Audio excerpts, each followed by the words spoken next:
ini. Oh ya. Kemudian kita masuk ke bagian inti otak ya.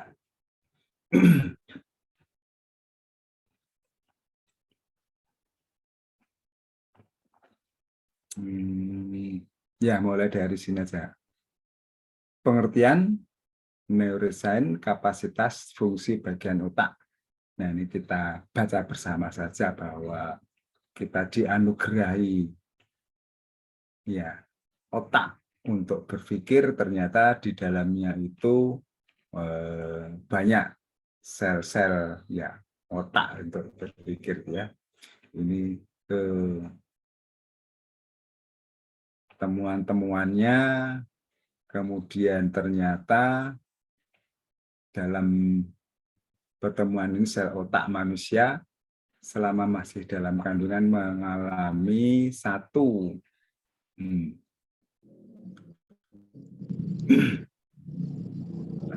pertumbuhannya sel otak itu 250.000 sel otak per menit, dan saat dilahirkan memiliki sekitar 100 miliar neuron. Setiap neuron mempunyai cabang hingga 10.000 cabang dendrit yang dapat membangun sejumlah 1 kuadrilion koneksi komunikasi. Nah, apa itu lebih lengkap? Silakan dibaca sendiri, pahami sendiri dari sini. Ya.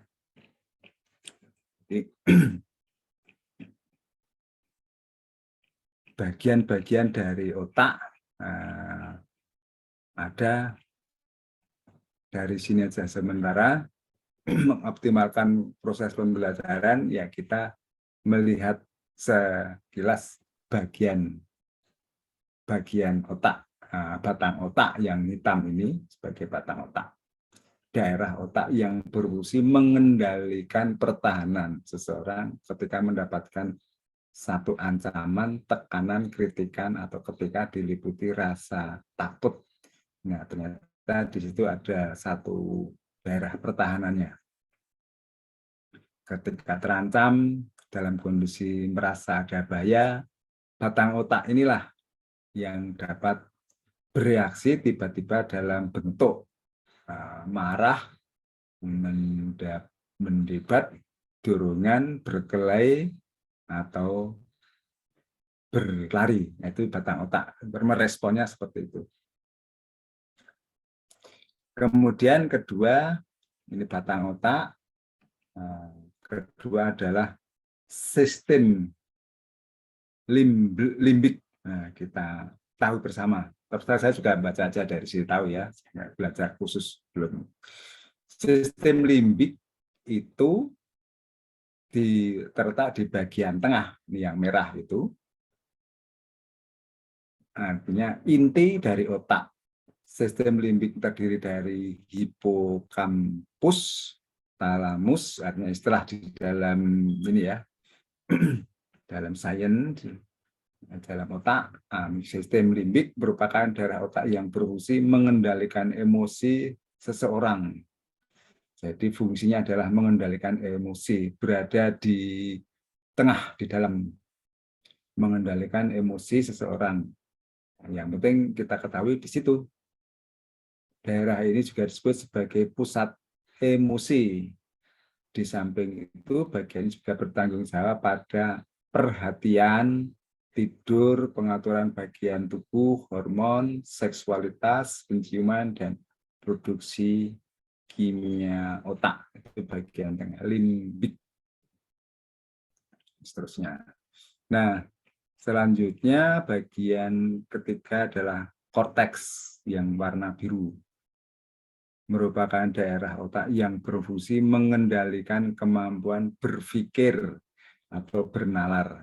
Lalu tadi batang pertahanan, kemudian bagian limbik tadi emosi, kemudian bagian atas ini yang besar adalah korteks, merupakan daerah otak yang berfungsi mengendalikan kemampuan berpikir atau bernalar seseorang.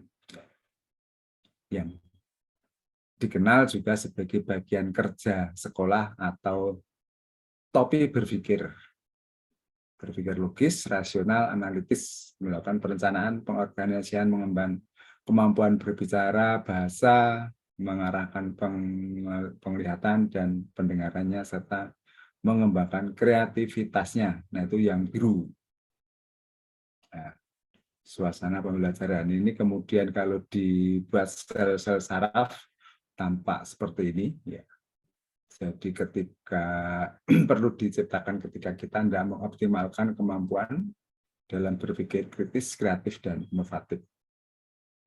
Begitu besar dari manfaatnya. Oke, selanjutnya ini ya, silakan baca sendiri secara ringkas. Jadi fungsi pokok bagian otak. Jadi ada dinyatakan dalam tabel ini bagian otak ada korpus kalsium menghubungkan belahan otak kanan dan kiri. Nah, memang otak kita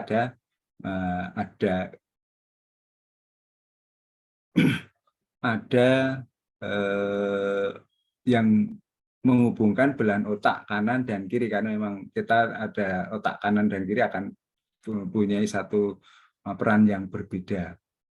Kemudian cerebrum cortex itu cerebral cortex memproses informasi indrawi, mengatur fungsi pembelajaran dan memori. Kemudian ada lobus occipital, jadi tugas-tugasnya sudah lain yang memproses informasi visual. Kemudian ada lobus parietal memproses informasi taktil, menentukan posisi tubuh, mengintegrasikan informasi visual, berhubungan dengan sensori yang lebih tinggi dan fungsi bahasa. Lobus temporal memproses informasi auditori, bertanggung jawab pada pendengaran, memori, pemaknaan, dan bahasa. Lobus frontal untuk memori, pencernaan, pengambilan keputusan. Kemudian vernis memahami perkataan, mengatur penggunaan tatanan kalimat yang benar ketika berbicara. Brugia mengendalikan produksi ucapan.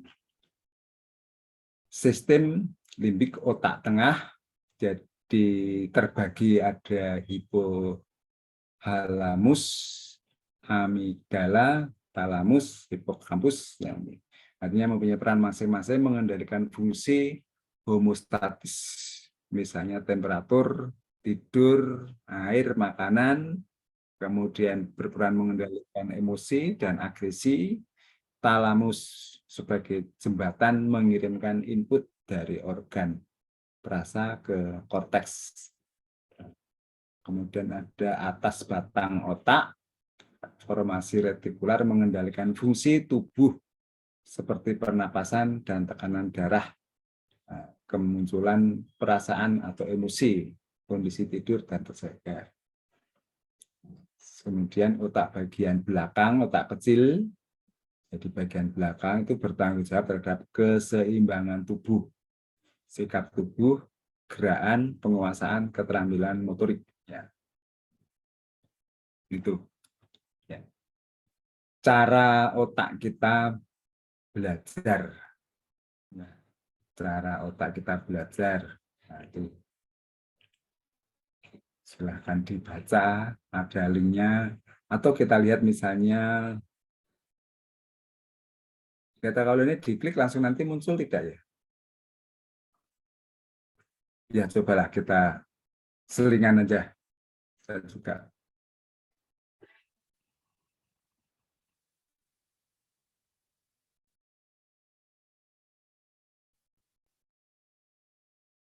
Eh, nampak enggak saya menghidupkan video ini? Belum muncul Pak ya? Ya, Pak. enggak muncul? Enggak. Enggak Pak. Enggak, Pak. Enggak muncul, Pak. Oh, enggak muncul ya.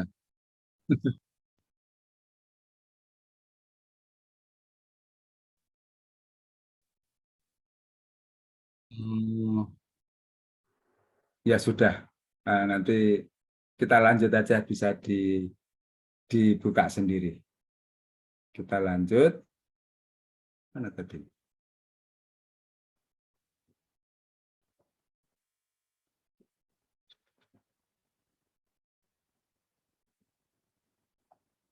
Nah, kembali ke sini. Terlihat ya, terbaca ya? Iya, Pak. Oke, ya.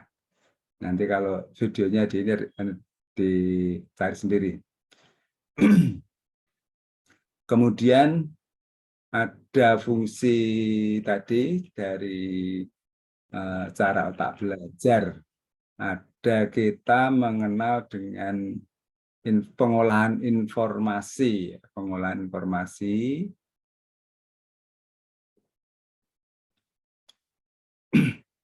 Pengolahan informasi secara sadar memerlukan aktivitas tambahan di bagian otak lainnya. Nah, itu lalu lintas otak ya. Apabila informasi masuk dianggap penting, namun tidak dapat dihubungkan dengan hal lain, maka situasi membutuhkan terciptanya sebuah jaringan memori baru. Nah, saudara baca saya juga kurang paham di situ. Kita gunakan saja sistem pengolahan informasi dalam otak itu terdiri yang penting kita gunakan ada memori jangka pendek atau memori kerja dan memori jangka panjang, artinya untuk mengingat jangka panjang. Dihubungkan ada di sini ada selanjutnya long term memory. Oke, seterusnya aja.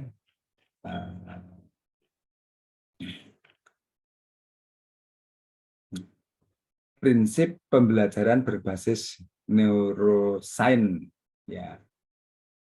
Prinsip ada secara umum memori jangka pendek otak kita berada pada kondisi terbaik untuk menyimpan informasi pada pagi hari. Nah, ini secara implikasi di dalam pembelajaran itu yang perlu kita ketahui.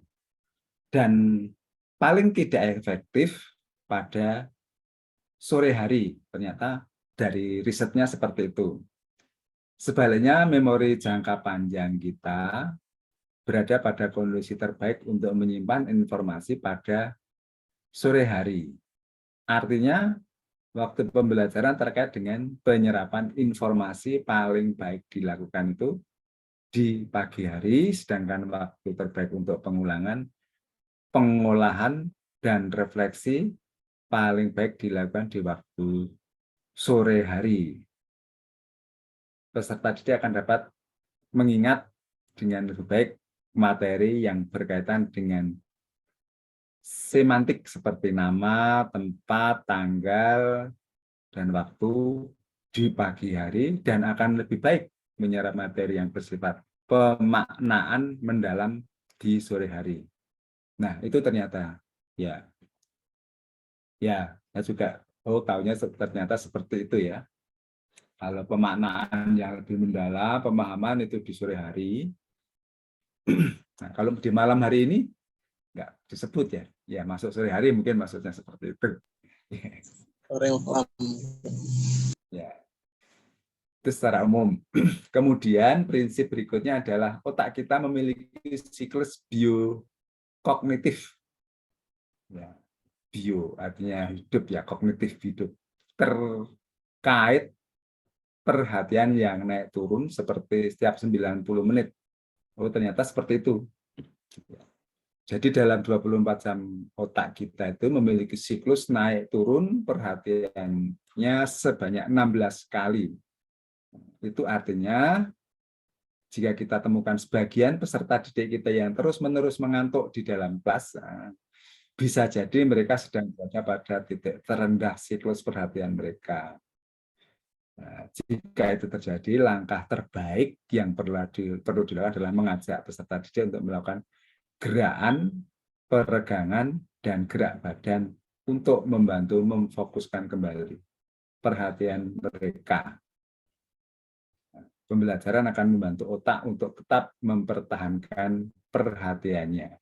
Jika peserta didik setiap 90 menit diberi kesempatan untuk melakukan gerakan.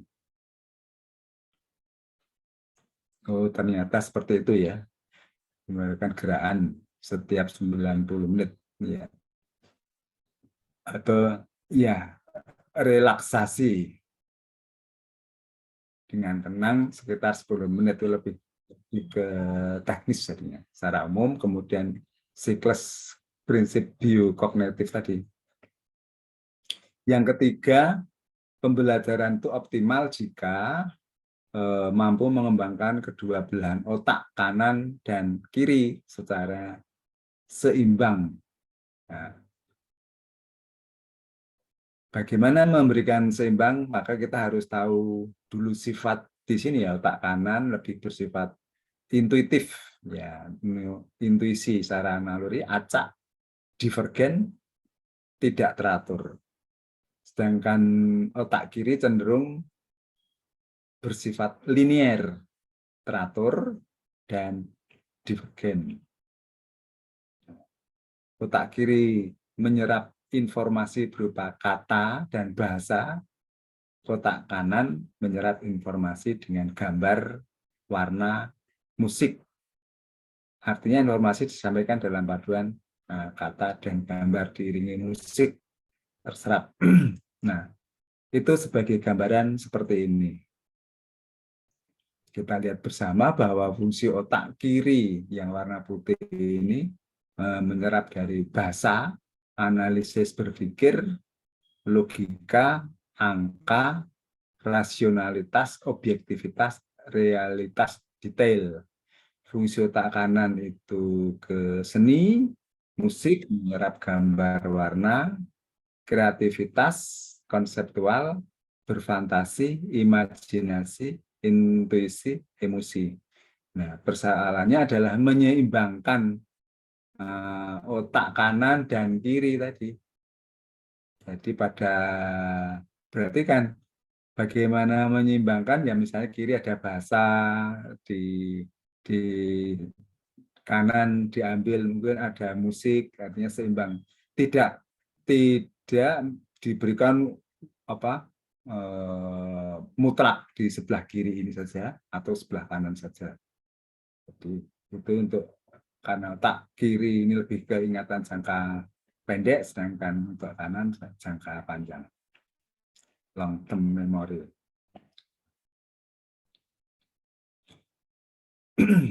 Kemudian belahan otak kanan dan kiri mengalami siklus efisiensi secara bergantian. Oh, ternyata setiap 90 sampai 100 menit dari spasial tinggi, verbal rendah, verbal tinggi, spasial rendah. Nah, gitu. Spasial itu ke ruangan ya, ke ruangan tinggi, kemudian ke verbal rendah. Nah, dengan kata lain, dominasi otak kita berpindah secara bergantian dari kanan ke kiri dan dari kiri ke kanan 16 kali sehari. Ternyata seperti itu. Maka kita sebagai guru didik bisa implikasinya itu peserta didik mengetahui perlu diberikan kesempatan untuk melakukan gerakan pelenturan sepanjang pusat lateral tubuh dan berjemur di bawah sinar matahari, sehingga kedua bagian belah otak kanan dan kiri dapat terstimulasi. Nah, dari situ pembelajaran sebaiknya menggunakan bentuk aktivitas yang bervariasi.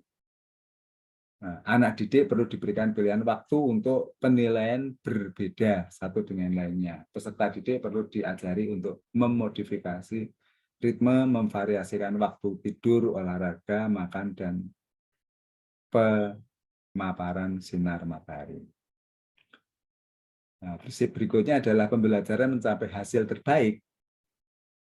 Nah, bagaimana hasil terbaik itu bila difokuskan pada pembahasan materi, dipecah kegiatan lain seperti kerja kelompok, kemudian difokuskan kembali pada pembahasan materi, Jadi selang-seling ya, pembahasan materi, kerja kelompok, fokus pembelajaran materi secara terus-menerus akan menjadi semakin tidak efisien pembelajaran berfokus secara terus-menerus ya. Jadi memang harus bervariasi.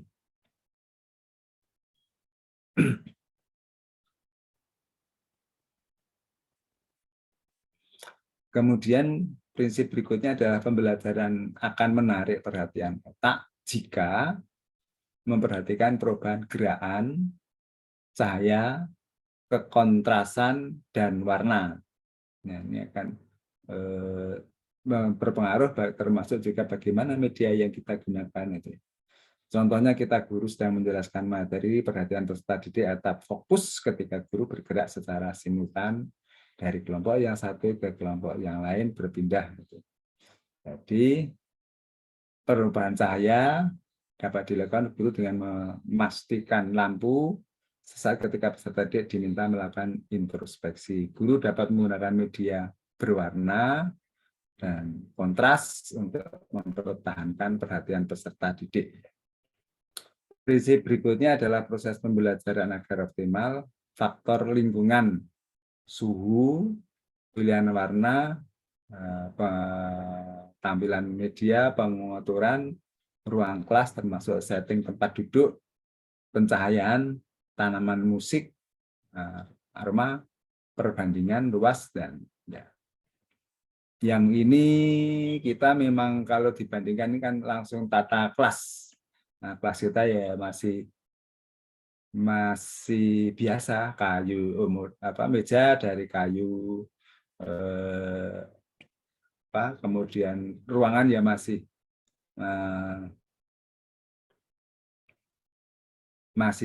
statis, artinya sama saja ya. Nah, kalau di sekolah-sekolah artinya di luar kelas itu kan sebenarnya kan dibuat dinamis. Biasanya meja mudah diangkat, kursi mudah diangkat. Di samping itu peralatan-peralatan yang meja yang ya ada rodanya untuk menyimpan, kemudian ditempel-tempel kertas, artinya situasinya sudah seperti itu. Nah, ini sangat membantu di dalam mengoptimalkan lingkungan. Di kita belum banyak itu. Proses pembelajaran optimal jika memperoleh asupan gizi. Ya, sudah jelas. Ternyata di sini kalau HB-nya cukup tinggi akan membantu, tapi kalau HB-nya itu rendah akan mengganggu konsentrasi. Ya, jelas kalau HB rendah itu kan lemasnya ya. Norm HB 11 sampai 12 itu sebagai pengetahuan saja. Emosi memicu perubahan zat kimia dalam tubuh. Nah, tahap pembelajaran berbasis neuroscience.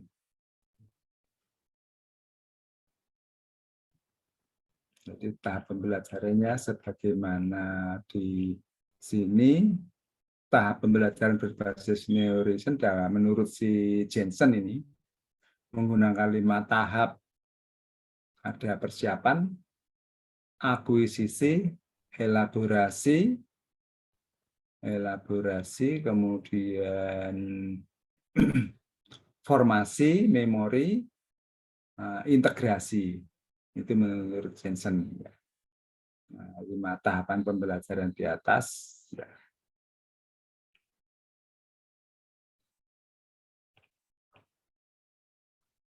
Dijabarkan itu tahap pertama, yaitu tahap persiapan. Apa yang dimaksudkan dengan tahap persiapan di sini adalah pemberian kerangka kerja, baru kegiatan belajar dilakukan diantaranya membuat peserta didik tertarik dan senang, suasana senang dulu, melakukan presentasi visual garis ya. Artinya modalnya memang dari situ, bagaimana mempersiapkan suara nyaman dulu, senang dulu. Tujuannya memperkaya latar belakang pengalaman peserta didik materi pelajaran. Nah, kemudian tahap kedua adalah akuisisi. Akuisisi yaitu pembelajaran dapat dilakukan melalui pembelajaran langsung dan tidak. Ya. Apa yang dimaksud dengan akuisisi itu adalah proses memformulasikan koneksi sinaptik baru antar neuron melalui akson dan dendrit. Nah, artinya intinya adalah mengkoneksikan, menghubungkan ya, setiap neuron. Jadi akuisisi adalah tahap penciptaan koneksi, jadi menghubungkan supaya tidak terputus ya keterhubungannya. Bagaimana proses akuisisi di situ ya? Jadi dibaca sendiri aja di situ, saudara. Tahap akuisisi penguatan koneksi antar neuron, intinya itu. Jadi penguatannya dengan akuisisi memanfaatkan diskusi pembelajaran dengan video, visual, lingkungan. Nah, dengan kata lain, bagilah peserta D menjadi beberapa kelompok diskusi ya, untuk memperolehkan keterhubungan tadi. Ketiga adalah elaborasi. Ya, elaborasi ya menciptakan satu ini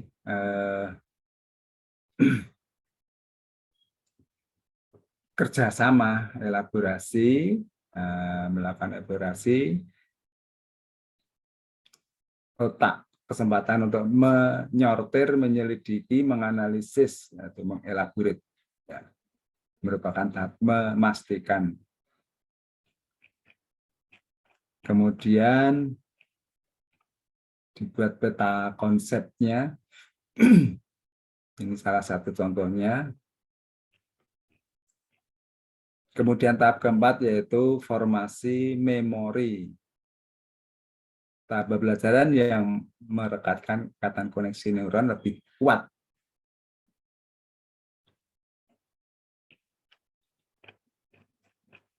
Kemudian tahap kelima, tahap integrasi fungsi. Ya, jadi mengintegrasikan fungsi, memperluas materi pembelajarannya. Kondisi itu,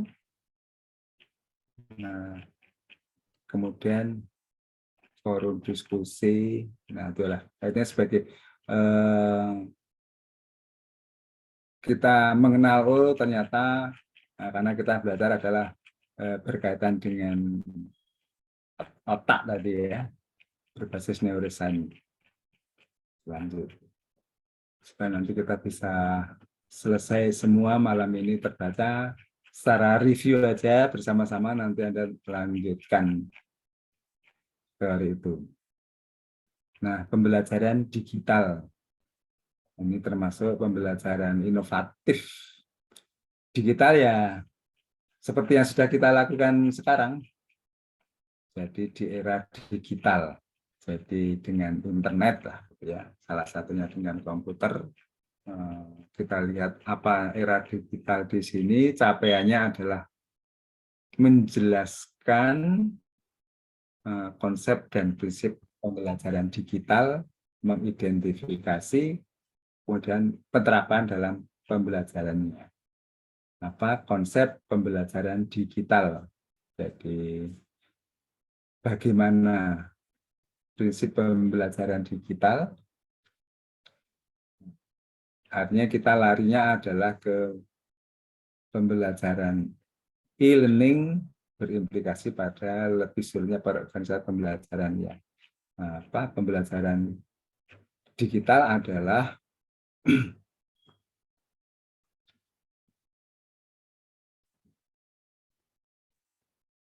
pembelajaran yang melibatkan penggunaan alat teknologi digital secara inovatif selama proses belajar mengajar, dan sering juga disebut sebagai ini teknologi enhanced learning atau e-learning yang kita rasakan sekarang itu. Jadi pembelajaran digital.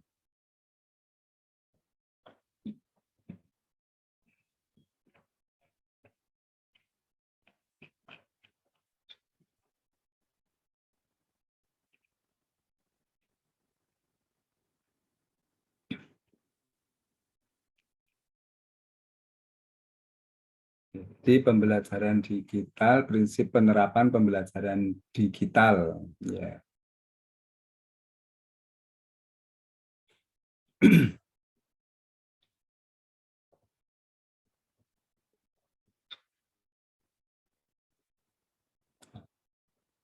Prinsip penerapan pembelajaran digital di sini beberapa hal yang harus dilihat, yaitu bersifat personalisasi. Nah, personalisasi diartikan di sini bahwa di dalam pencapaian pembelajaran itu kecepatan belajarnya masing-masing berbeda ya, tergantung artinya kemampuan dari si peserta didik ya, artinya prior knowledge-nya, kenyamanan belajar peserta didik, prinsip ini kesenjangan belajar yang terlihat di kelas dapat dipengaruhi. Kemudian partisipasi aktif peserta didik.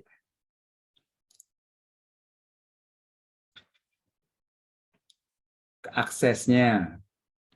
Jadi memang kembali ke di prinsipnya adalah personalisasi, partisipasi peserta didik, aksesnya, akses untuk mendapatkan bahwa digital itu mudah diakses, kemudian penilaiannya, ya.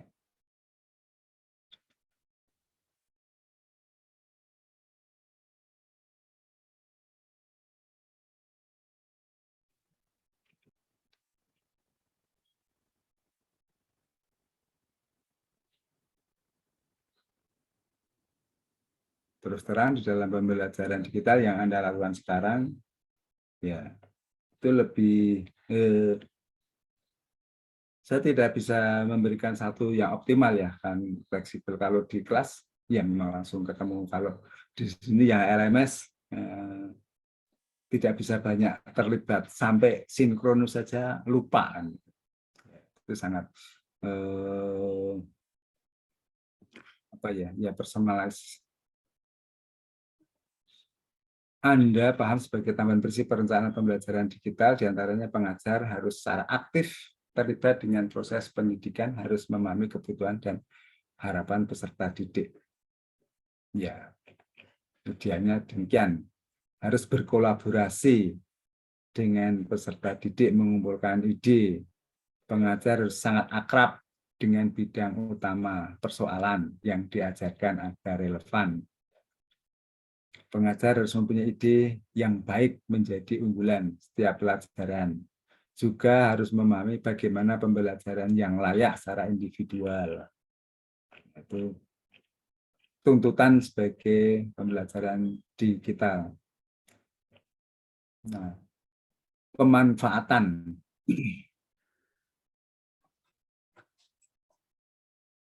Jadi pemanfaatan pembelajaran digital itu ya mengaitkan pembelajaran digital ke pembelajaran offline, artinya ya tidak sepenuhnya digital, artinya offline, pembelajaran dengan offline.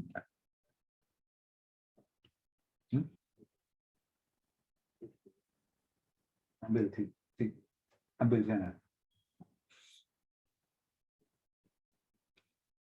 Jadi untuk pemanfaatan digital mengkaitkan pembelajaran digital ke pembelajaran online, yaitu memanfaatkan digitalnya. Ya sudah kita lakukan, mempelajari aplikasi praktis dari sebuah pengetahuan, sebuah materi. Jika pengetahuan tidak diterapkan secara praktis, maka menjejalkan banyak teori dapat menjadi membosankan dan tidak produktif. Kemudian mendapatkan umpan balik, kesinambungan,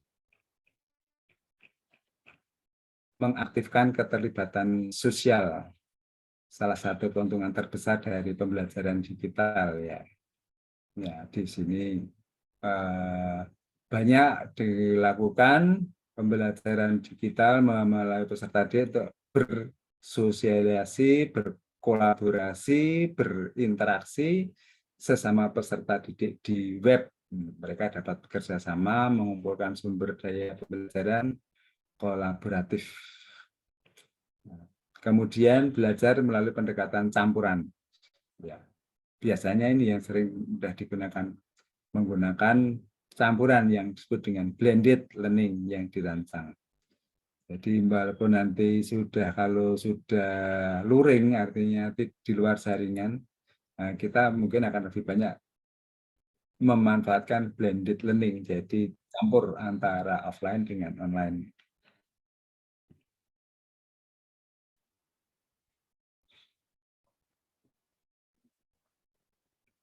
Menurut Kenji, minimal ada 3 potensi fungsi pembelajaran di kita dapat dimanfaatkan sebagai potensi alat komunikasi, akses informasi, dan pendidikan.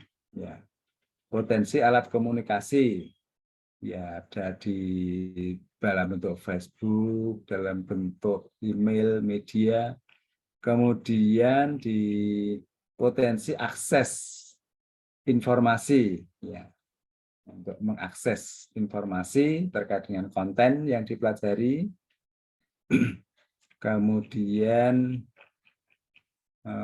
potensi pendidikan dan pembelajaran.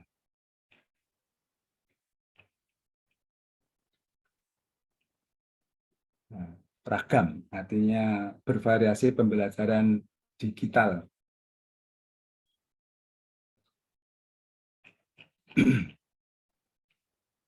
Jadi beberapa pendapat, berarti konsep yang jauh lebih sesuai masuk dengan perubahan dalam sektor pendidikan. Di sini beberapa dijadikan contoh variasi pembelajaran dari digital, ragam digital itu ada ini mobile learning. Mobile learning. Jadi ada mobile learning sebagai pembelajaran yang disampaikan oleh teknologi mobile. Ya contoh kita pakai handphone, smartphone, mobile learning bisa dilakukan kapan saja untuk pembelajaran. Ya kita ambil sisi positifnya mobile learning adalah pembelajaran. Apapun yang terjadi kita peserta tidak di lokasi yang tetap dan telah ditentukan, atau belajar yang terjadi ketika peserta didik mengambil keuntungan dari kesempatan belajar yang ditawarkan. Itu kita praktekkan mungkin dalam kondisi mobile learning, ya sudah belajar artinya menggunakan smartphone, bisa di mana saja, bisa sambil dalam perjalanan kalau ada sinyal. Kemudian terdapat 6 kategori mobile learning. Nah, ini ada teknologi drive mobile learning. Nah, itu juga seperti apa? Saya sendiri nggak paham itu. Teknologi driven mobile learning. Kemudian ada miniatur portable e-learning. Teknologi genggam digunakan untuk melakukan pendekatan solusi yang sudah digunakan dalam konvensi e-learning. Kelas belajar terhubung mobile nirkabel. Ada informal personalisasi terkondisikan mobile learning. Dukungan pelatihan ponsel. Kemudian remote mobile learning, banyak ragam.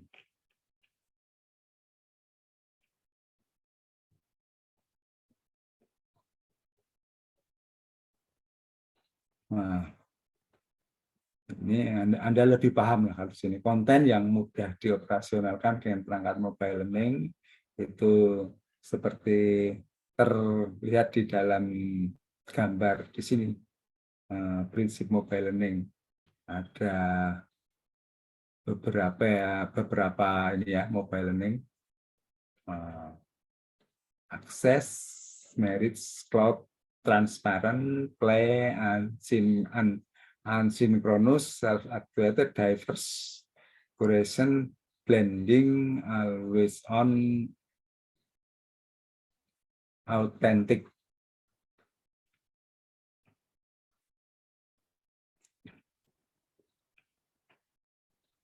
Kemudian media sosial. Media sosial yang dimaksudkan yaitu banyak tersedia, ada Twitter. Nah, di antara Anda punya Twitter, ada Facebook, ada Instagram.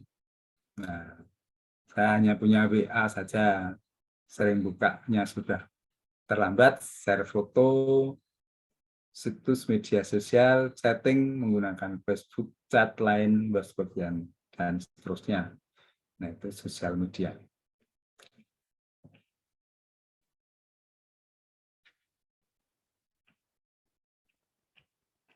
Ini gambaran pengguna media sosial per bulan. Di mana ini?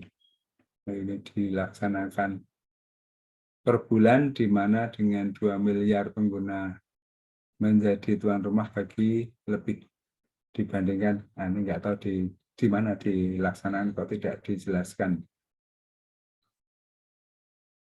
Hanya penggunanya semacam itu, grafik ini.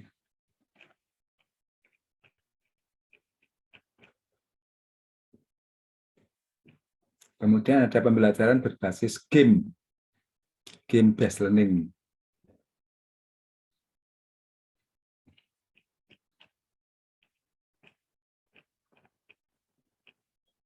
Game based learning, pembelajaran elektronik berbasis awan dan atau cloud. Artinya berbasis cloud ya. Seperti apa Anda mungkin bisa lebih menjelaskan, gambarannya seperti ini ya. Cloud computing service, awan ini cloud-nya. Ada cloud computing. Nah, forum diskusi.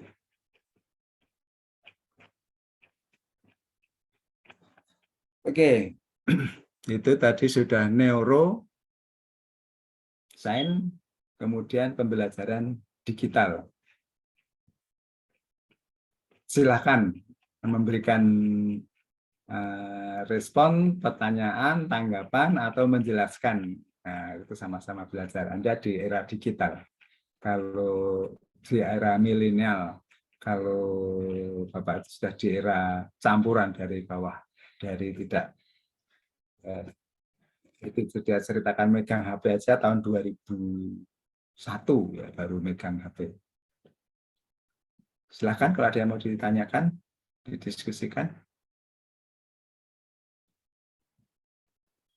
Bagaimana penerapannya di dalam pembelajaran?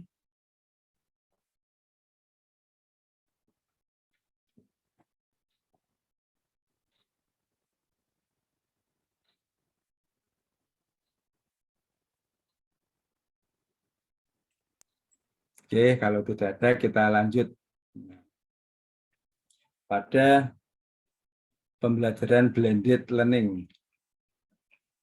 Blended campuran learning belajar atau blender kan, memblender lain lagi ya.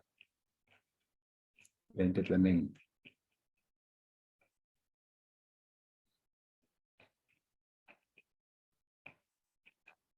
Tunjuk sama capaian kegiatannya, apa yang dimaksud dengan konsep pembelajaran blended learning, kemudian karakteristik ada model, blended learning ada modelnya, kemudian rancangan model blended learning yang tepat di kelas seperti apa. Nah, jadi ada 4 konsep blended learning, ciri, model, dan rancangan.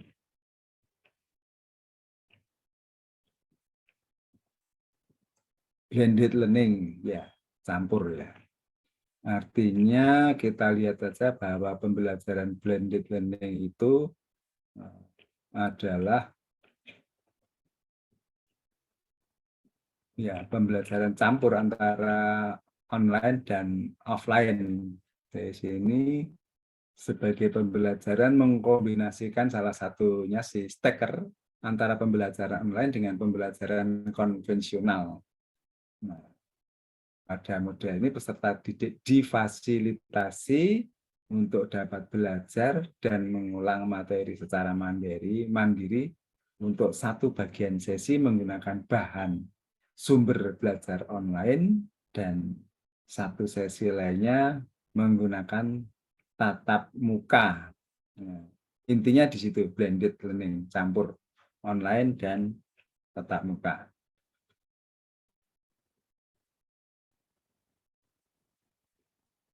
Nah, ada 3 alasan mengapa guru menggunakan model blended learning. Ya.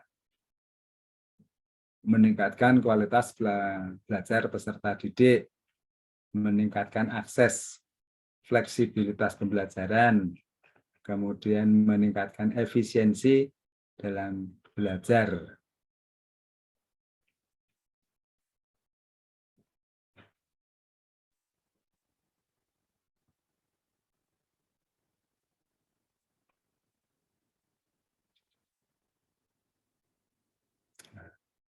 Blended learning dapat membantu guru menghadapi permasalahan antara lain partisipasi, kecepatan belajar, individualisasi, tempat, interaksi pribadi, persiapan, dan umpan balik. Nah, ternyata guru terbantu, artinya partisipasi. Ya, dengan blended learning,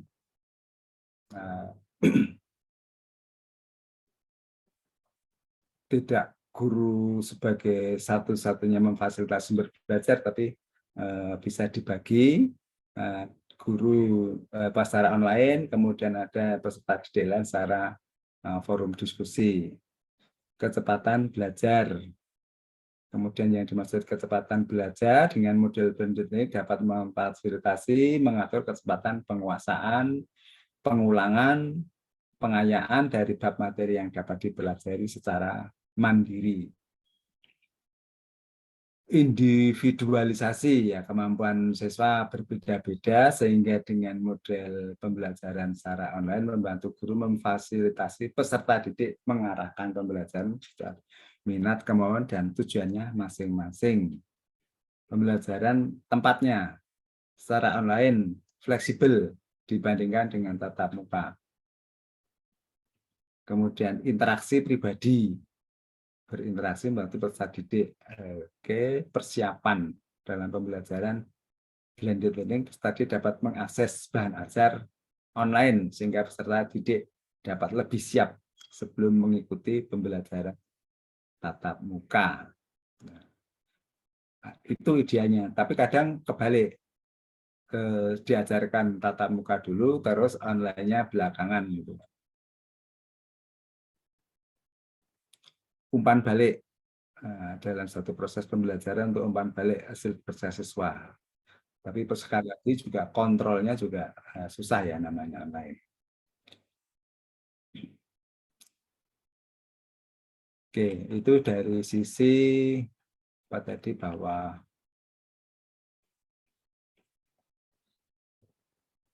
masih ke pengertian pembelajaran blended learning. Mungkin di antara Anda itu sudah melaksanakan ya blended learning. Silahkan Ada, kalau Pak. Ya, si siapa yang Rizky. Rizky. Nah, Ya, Pak. boleh Rizky ini Itu ceritakan seperti apa supaya untuk inspirasi Rizky.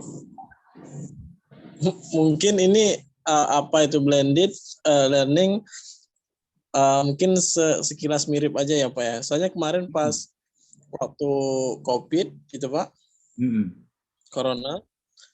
Iya. Nah di sekolah itu membuat guru itu diwajibkan membuat modul pembelajaran Pak untuk pembelajaran jarak jauhnya, luringnya, luar jaringan. Ya. Nah dibuat modul materi, contoh soal, sekaligus ada evaluasinya Pak di modul itu. Ya. Dia per subbab. Nah, setelah dikasih, nanti diberikan juga waktu dalam 1 minggu itu 1 jam untuk setiap guru untuk Zoom sama anak, Pak.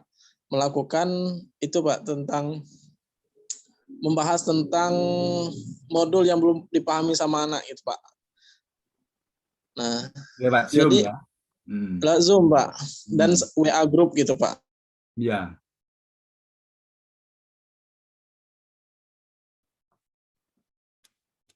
Oke. Tatap mukanya nggak ada ya?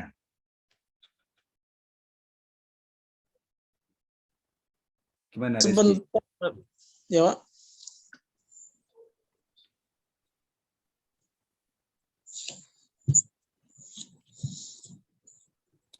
Kalau yang dilakukan itu lebih ke Mana itu, Pak? daring ya sebenarnya. Ya karena memang Daring, Pak. kondisi ya. Nah, tapi kalau untuk yang kemarin itu, Pak, Mm-mm. sistem sekolah itu kan, Pak, satu, tapi bukan malah ke teknologinya ya, Pak, masih bahas yang modul tadi ya, Pak ya. Ya, Karena 1 minggu sekolah, 1 minggu libur. Nah, waktu yang libur itu dikasih bahan ajar juga, Pak, gitu, Pak. oke. Tapi sebatas untuk mengatasi kesulitan, ya seperti ini masih Zoom ya. Iya, Pak. Ya, nah, baik.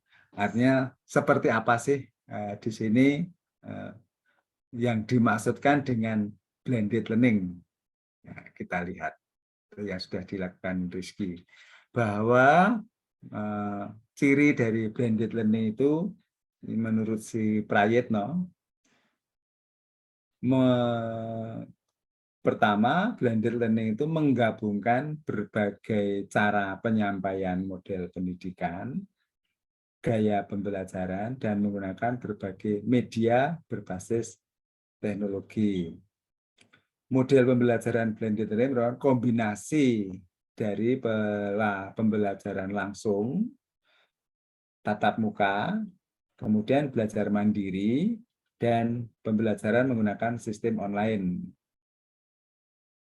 Kemudian guru dan orang tua memiliki peran yang sama penting, di mana guru berperan sebagai fasilitator dan orang tua berperan sebagai pendukung.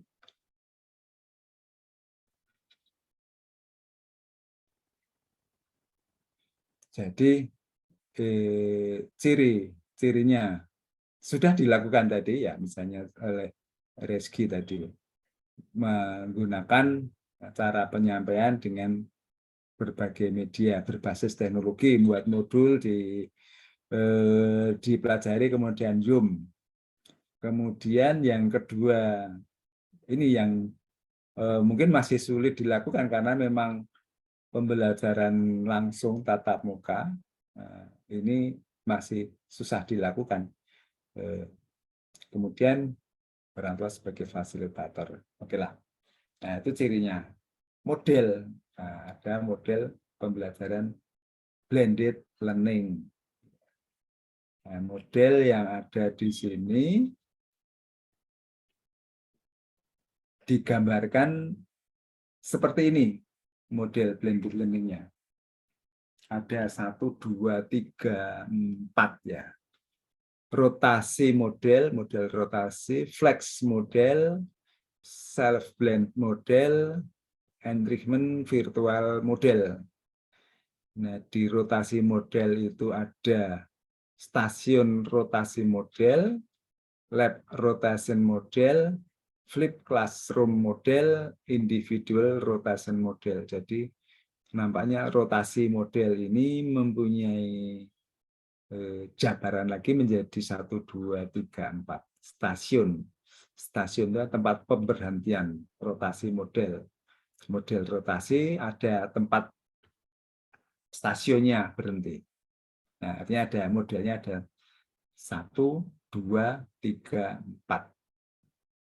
Nah, kita lihat model rotasi. Nah, seperti apa yang dimaksudkan dengan model rotasi? Pada model kelas ini, peserta didik diatur bergantian menempati pos-pos kegiatan pembelajaran yang disediakan. Apa maksudnya pos kegiatan di situ?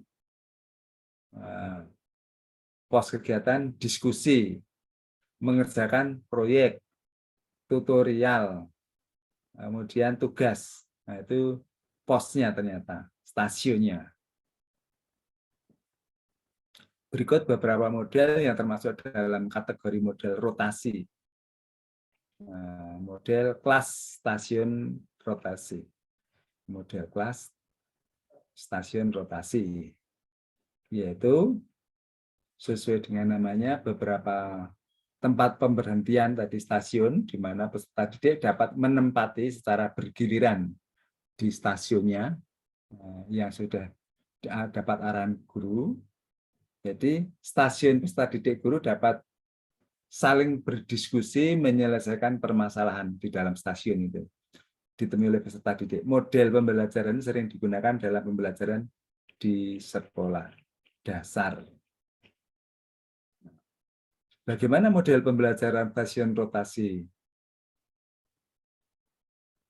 Group workstation and teach center workstation. Oh, beginilah kira-kira. Kolaborasi workstation. Ya. Jadi di small group, kelompok kecil ini stasiun belajar. Yang biru, yang hijau ini adalah teaching center workstation. Jadi teach center workstation, mengajarkan, kemudian kolaborasi. Jadi disinilah stasiun-stasiunnya. Ya.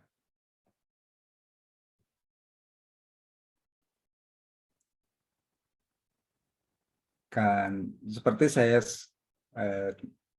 kuliah di S3 itu kemarin tidak ada kuliah, tetapi diberi namanya namanya apa ya? Semacam workstation gitu. Ya, satu ruangan sendiri, udah mau ngapa-ngapain di situ, itu ya workstation, memang workstation dikasih. Nah, pembimbing ngontrol, lihat di situ, dan itu sudah dilakukan. Jadi baru sadar, oh ternyata itu salah satu dari bagian blended learning. Jadi workstation saya tidak boleh ditempati oleh yang lain. Lalu bagaimana dengan class station rotation dalam versi pembelajaran blended learning? Ya, di sini pembelajaran blended learning ada satu pemberhentian station di mana peserta didik belajar dan memanfaatkan teknologi untuk mempelajari bahan diskusi dalam kelas sebelum berkumpul dan berdiskusi dengan guru dalam pemberhentian station lainnya. Nah, selain itu tempat perhentian station juga dapat digunakan peserta didik untuk berdiskusi atau bekerja menyelesaikan proyek yang ditugaskan. Nah, model class station rotation sering digunakan dalam blended learning pada sekolah yang peserta didik tidak banyak.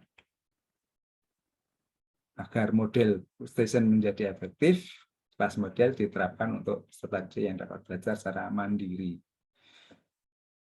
Jadi ada kelas stationnya.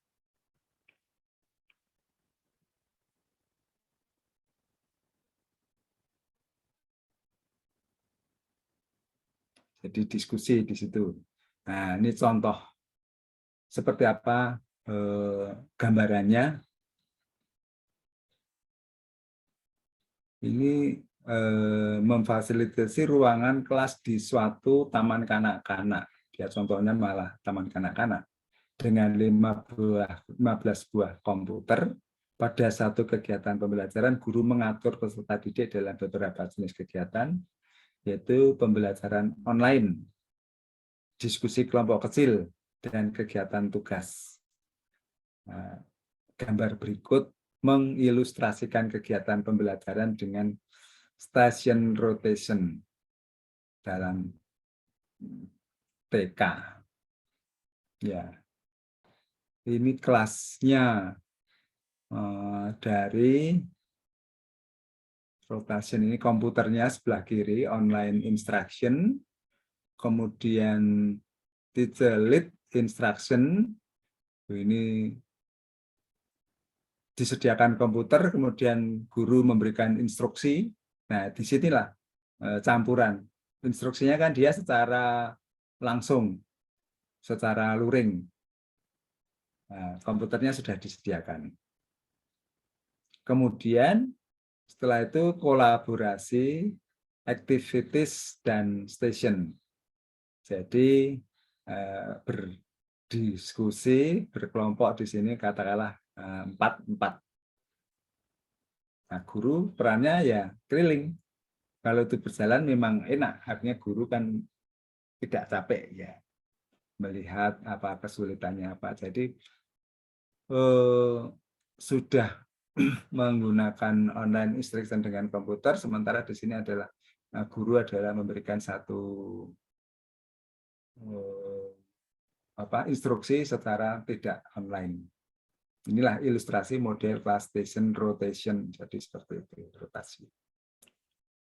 Berikutnya model class lab whole group rotation. Apa yang membedakan di sini?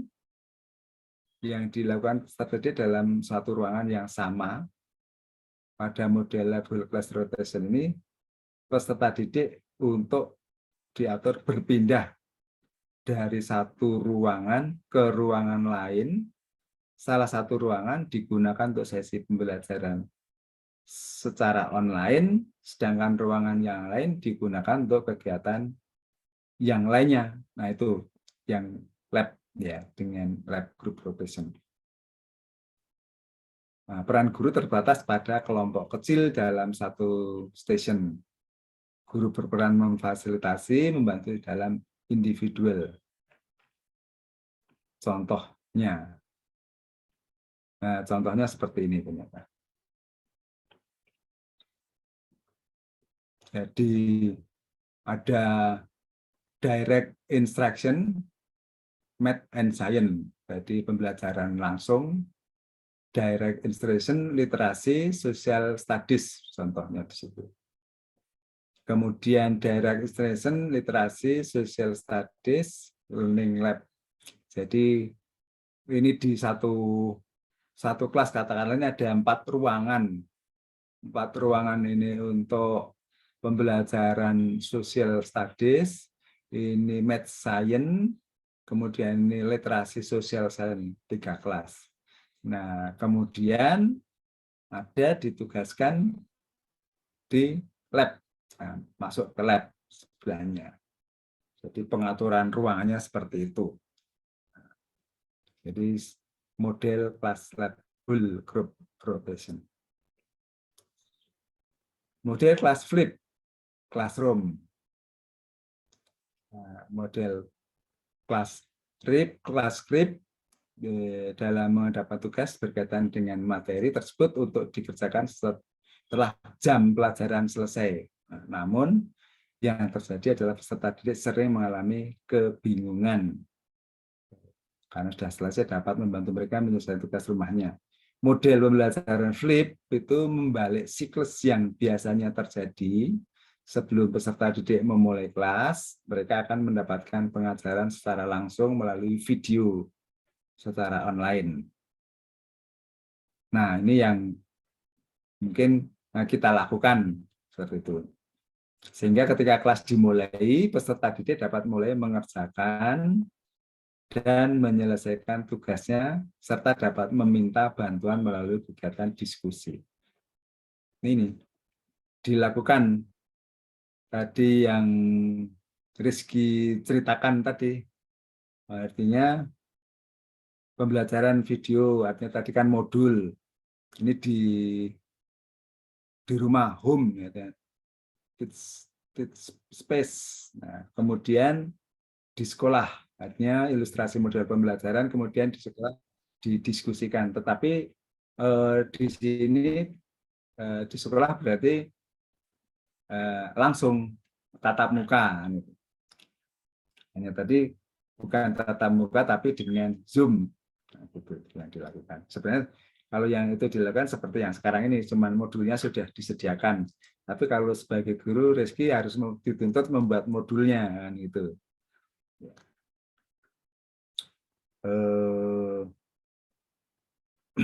Ini contohnya di kelas itu adalah kelas 4-6 mempelajari materi matematika melalui video pembelajaran yang ada di Moodle.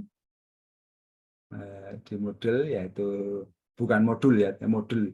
Moodle ini Moodle itu yang menerapkan sebenarnya dulu adalah UT.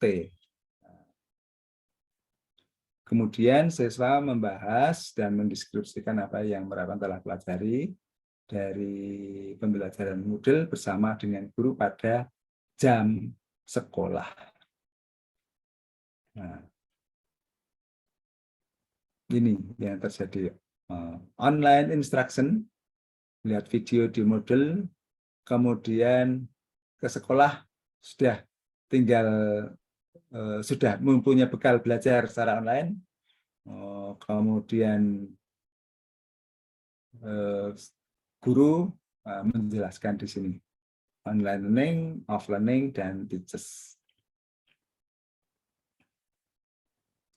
Model rotasi individu, individual rotation. Model individu di sini seperti apa yang diharapkan? Yaitu individu untuk dapat belajar secara mandiri. Jadwal ini dapat diatur oleh guru maupun diatur secara online. Model rotasi individu berbeda dengan rotasi lainnya karena peserta didik tidak berpindah dari satu tempat ke tempat lainnya. Nah, ini dilakukan di SMA Karpsdim, menugaskan peserta didik belajar sesuai jadwal yang diatur, kemudian peserta didik belajar secara online di pusat pembelajaran maupun dalam pembelajaran secara tatap muka, masing-masing sesi berlangsung selama 30 menit. Nah, ilustrasi gambarnya adalah sebagai berikut. Jadi ada intervensi guru, ini Central Learning Lab yang luasan yang panjang, kemudian ini ada seminar, ada direct instruction, ada group project, ada personal transfer. Individu artinya mereka menggunakan lab komputer yang di ruang tengah ini secara individu, kasusnya masing-masing. Nah, secara individu mungkin di dalam seminar nanti ketemu di sini, dalam intervention, dalam group project, atau dalam personal trainer, itu memberikan satu seperti ini.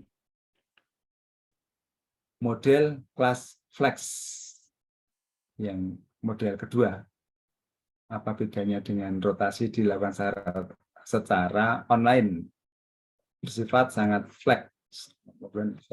fleksibel, dapat belajar sesuai dengan kemampuan kebutuhan. Model flex ini hal ini dimaksudkan untuk membantu peserta didik yang mengalami permasalahan dalam pembelajaran, yaitu secara online yang telah dilaksanakan. Model kelas flex memerlukan perencanaan persiapan yang matang terhadap online. Flex, kunci dari model flex, guru memfasilitasi pembelajaran sangat fleksibel, peserta didik namun tetap ada interaksi. Sebagai gambarannya seperti ini. Breakout room, ya, kayak Zoom ya, laboratory space, ini ruang laboratorium, kemudian ruang luring pembelajaran, teaching space, kelas. Kemudian ada collaborate space, target small group space, ruangan. Salah satu di San Francisco menerapkan model flex di mana guru mengajar pada sesi pembelajaran tatap muka, merancang strategi, intervensi, kemudian berdasarkan data dari kegiatan pembelajaran yang telah dilakukan sebelumnya. Jadi model kelas flex seperti ini.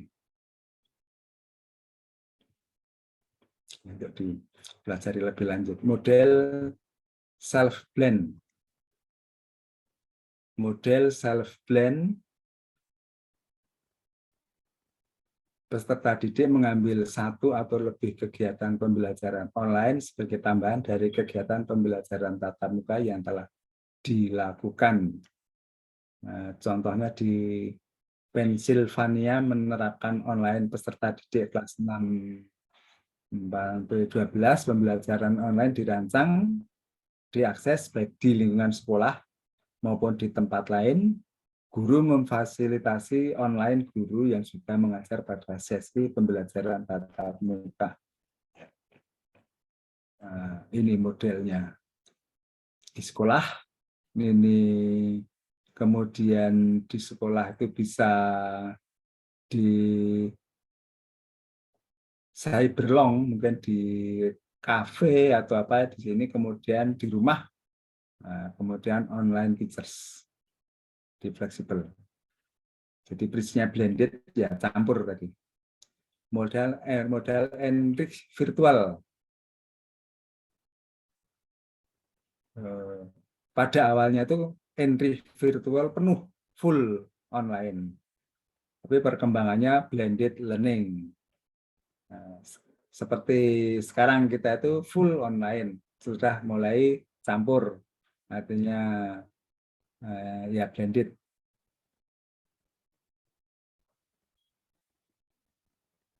Model ini Enrich itu apa bedanya? Contoh pertemuan program pembelajaran dalam akademi dilakukan secara tatap muka online. Nah, modelnya di rumah ini online, di sekolah ini online instruction and content, di sekolah face to face supplementation. Oh, tambahan ya, ada tambahan tadi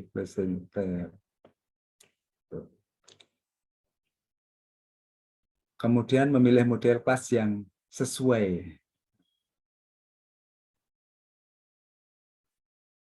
Di mana model kelas flip, jika guru membentuk beberapa kelompok kecil, memilih kelas yang sesuai. Proses penyusunan kegiatan masing-masing blended learning sesuai dengan beberapa karakteristik. Merancang model pembelajaran blended learning. Pengajar perlu mengintegrasikan online, tatap muka, kemampuan dikuasai dalam proses mengintegrasikan.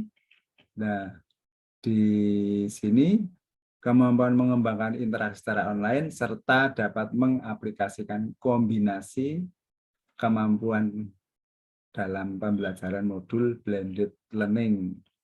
Ya.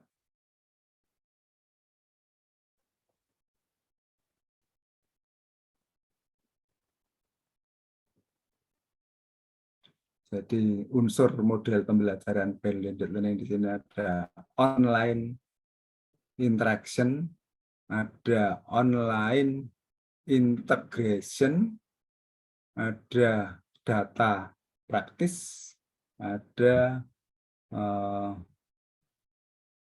apa yang kuning, personalization.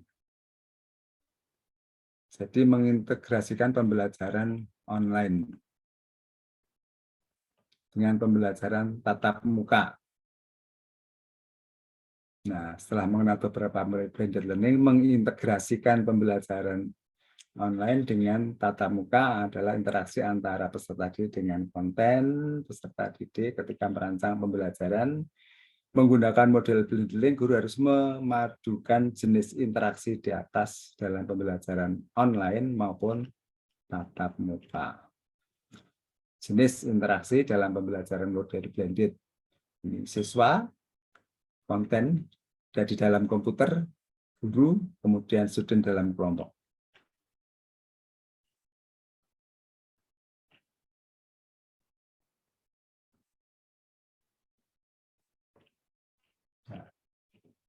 Di dalam blended learning semua jenis interaksi ya bisa dilakukan, pokoknya online atau luring. Nah, contohnya seperti itu kalau itu penggunaan teknologi.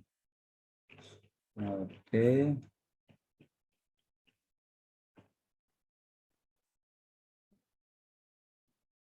Menyusun aktivitas pembelajaran blended learning, standar capaian tujuan pembelajaran.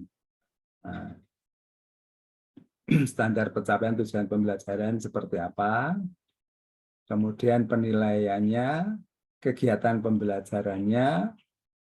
Nah, itu harus diselaraskan antara tujuan pembelajaran, penilaian, kegiatan pembelajaran. Nah, ini contoh gambaran tabel menyusun komponen pembelajaran model blended learning. Nah, hari Minggu, tujuan pembelajarannya, tugas dan penilaian. Nah, ada tugas online, ada tugas tatap muka. Kegiatan pembelajarannya, ada interaksi peserta didik dengan materi pembelajaran online, ada tatap muka seperti apa. Interaksi antar peserta didik, ada online, ada tatap muka. Interaksi peserta didik dengan guru, ada online, ada tatap muka. Nah, itu gambaran format tabel untuk menyusun komponen pembelajaran model blended learning. Nah, apakah harus ada semua? Ya, tentu saja tidak ya. Tidak harus ada semua. Mungkin di kegiatan pembelajarannya, ya interaksi antar peserta didik, ya mungkin cukup tatap muka atau online ya sangat memungkinkan.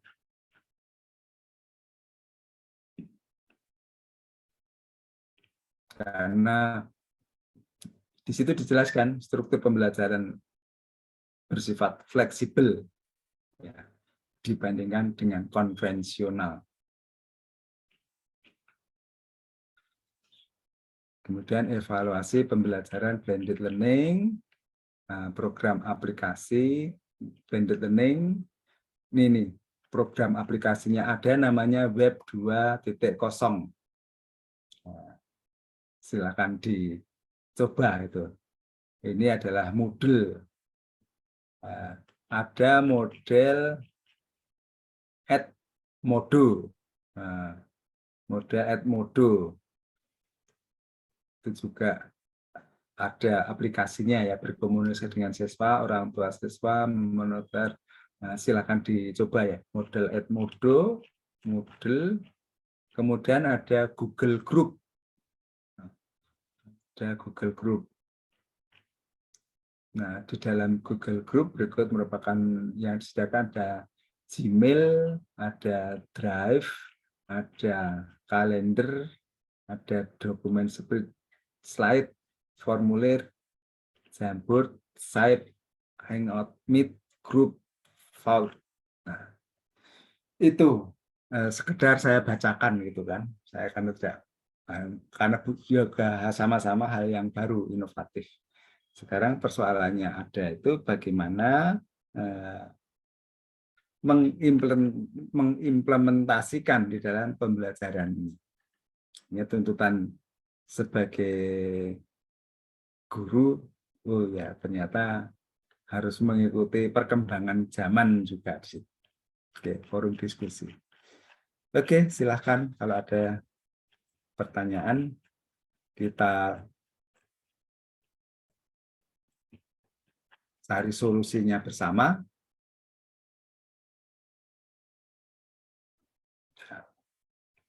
Itu carinya.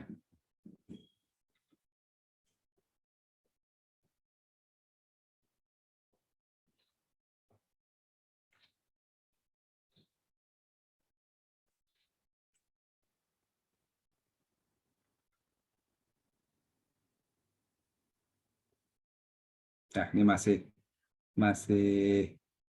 bertahan, berkurang satu ya enggaknya. Adi Kusuma, Arif Mulyani, Arif Nugraha, Cindy Samia Putri,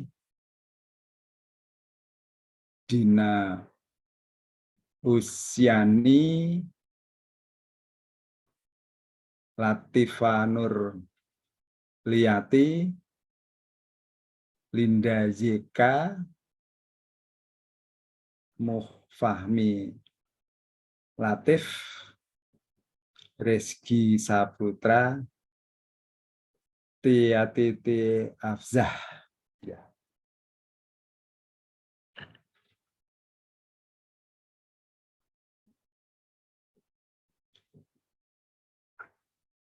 Kalau mau nurutin waktunya sampai jam berapa ya? 2 jam 10 mungkin. Tapi ya weekend Jam 9.10, Pak. ya.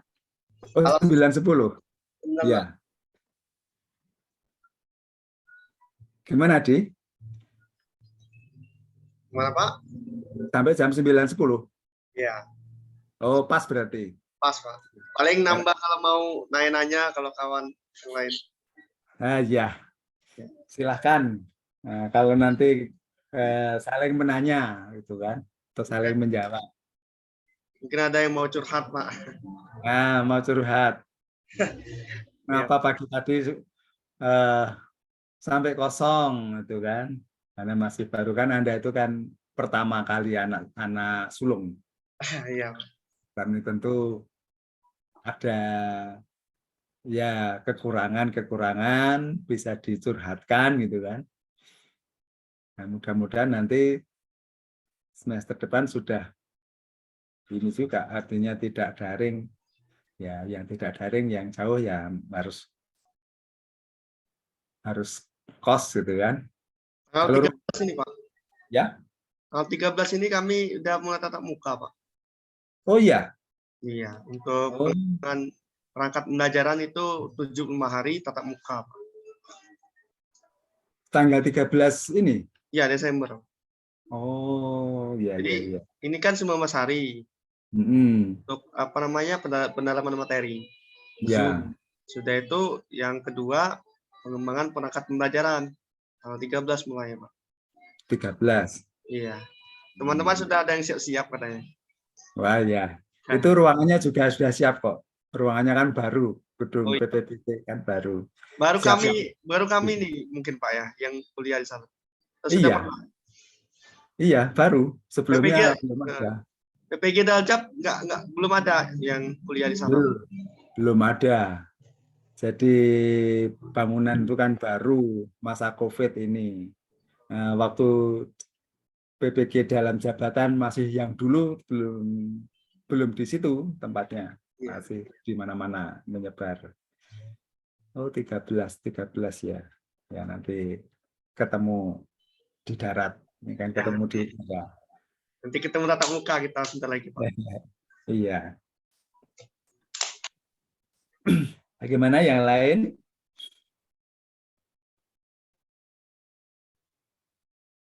Ya, kalau tidak ada,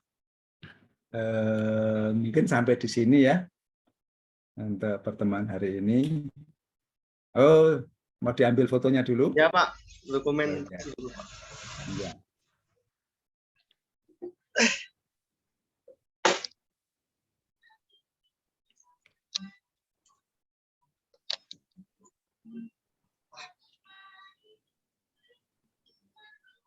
Kita foto dulu ya satu.